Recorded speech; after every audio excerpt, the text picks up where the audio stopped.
বন্ধু, আমি সকল আমার ফেসবুক বা ইউটিউব বন্ধুদের বলছি অনেক অনেক ভালোবাসা আপনাদের জন্য।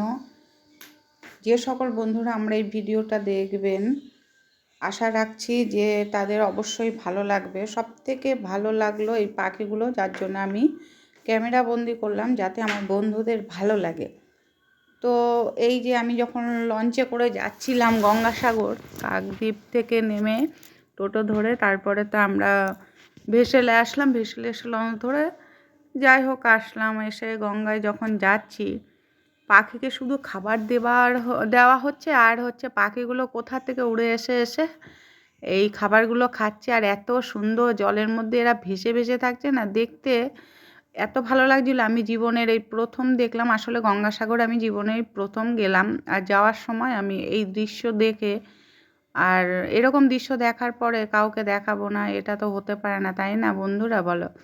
তা যে সকল বন্ধুরা এরকম পরিস্থিতির মধ্যে পড়নি বা যাননি, তারা অবশ্যই একবার গঙ্গাসাগরে এই শীতকালে ঘুরে আসবেন, দেখবেন এরকম পাখির দেখা পাবেন। আর যদি শীতকালে না যাওয়া হয়, শুনেছি গরমকালে নাকি দেখা যায় না, তবে আমি জানি না গরমকালে দেখা যায় কি না।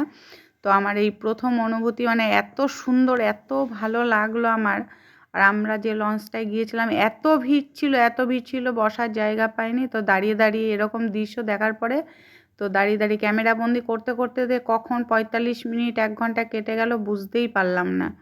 সত্যি কথা বলতে সবথেকে ভালো লেগেছে আমার এই আশ্রম ছাড়াও, ঠাকুরের স্থান ছাড়াও, ওটা তো আছেই ভালো লাগার জায়গা, এই জলের মধ্যে এই পাখিগুলো। কিন্তু যখন আমরা ফিরে এসেছি বাড়িতে আসার সময় কিন্তু এই পাখিগুলো দেখতে পাইনি।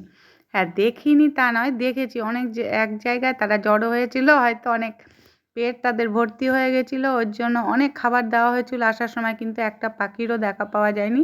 তবে এটা যাওয়ার সময় যে পাখিদের দর্শন আমরা পেয়েছিলাম, এটা আমাদের ভাগ্য ভালো বলতে হবে।